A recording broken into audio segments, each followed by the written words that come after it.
o mais importante dos quatro. Lá que você aprende como que é a rua mesmo, né? Porra, lá você aprende o que é o Brasil, cara, porque você recebe gente do Brasil inteiro. Eu já tive construtora, eu já tive consultoria.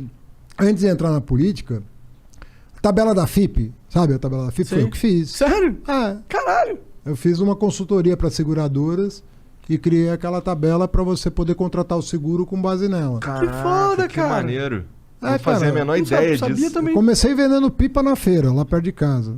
Comecei com cedo. Então você era empreendedor, né? Desde o começo. Mas eu não tenho nada... Meu pai foi comerciante a vida inteira no Brasil, né? No Líbano ele era lavrador, mas aqui ele foi comerciante a vida inteira. Minha família é do interior de São Paulo. Meu pai veio para a capital, mas alguns irmãos ficaram no interior. São fazendeiros, são lojistas, são empreendedores. Engraçado, né, você falar isso, porque muitas pessoas veem o PT como o cara anti-negócio, né? Como anti-capital, anti-comercial. Cara, o cara que mais promoveu o capitalismo nesse país foi o Lula, cara. Desculpa. Então, isso é uma parada que eu costumo Só que pensar. o que ele fez de diferente foi que ele falou, vocês vão ganhar, mas vão dividir. Essa é a diferença. Cara, o Lula é isso. O Lula falou, vocês vão ganhar, mas dessa vez vocês vão ter que dividir porque eu sou presidente. Porque eles nunca dividiram.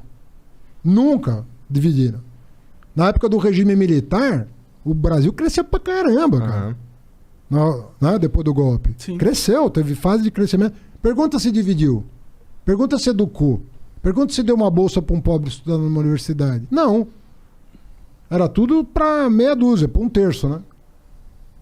A diferença do Lula não é que ele combateu o capitalismo. A diferença do Lula é que ele tentou civilizar o mínimo do capitalismo e falou, vocês vão ganhar, mas a minha gente aqui também vai. E não é só Bolsa Família, é universidade, é bolsa de estudo, é escola técnica, é cisterna, é transposição do São Francisco, é luz para todos, é crédito subsidiado.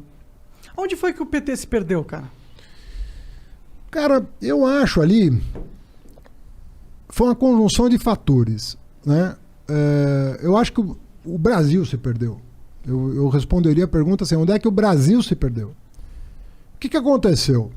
Teve alguns erros de política econômica durante o primeiro mandato da Dilma? Teve. Eu já escrevi sobre isso, já comprei briga com petista. Ah, sério? Rola umas brigas assim? Eu falei, você tem que... isso não é uma crítica destrutiva, é o seguinte, tais decisões foram erradas. Qual é o problema de eu dizer que um governo do PT... É que você não pode criticar, né, o PT. Não, você tem que fazer balanço das coisas. Agora, cometeu alguns erros de política econômica? Sim. Sim. Mas depois que ela foi reeleita e que ela foi tentar corrigir, começou uma sabotagem do Eduardo Cunha com o Aécio Neves. Começou uma sabotagem. Ao invés de tomar as medidas para corrigir, tomaram medidas para agravar. A chamada pauta bomba. Era assim que a imprensa chamava. Sim, eu lembro. Pauta bomba. Mas por que eles tinham apoio do Congresso? Para pautar e passar essas paradas? Então, aí tem várias teses, né? A que me parece a mais razoável é o seguinte. Se deixasse ela corrigir os erros que ela cometeu, que não eram uma enormidade, sabe? Na minha opinião. Tá ok. Tá? Cometeu erros, esses erros trouxeram problemas, mas eram corrigíveis. Era possível corrigir. Como o Fernando Henrique cometeu erros, foi reeleito, deu aquela bafafá todo com o dólar e tal. E você pode falar isso de qualquer presidente, até do Bolsonaro. Exato. Então, ela tinha um mandato para corrigir. Ela tinha 4 anos para corrigir. E eu acho que o MDB e o PSDB viram ali uma oportunidade de decidir a parada. Sabe?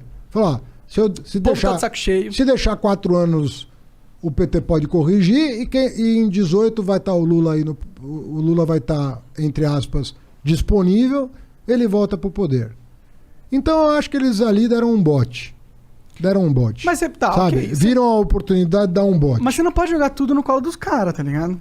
Porque... Eu acabei de falar que houve erros de política econômica. Eu sei. O que eu acho... Mas não foi só os erros de política econômica, na minha visão.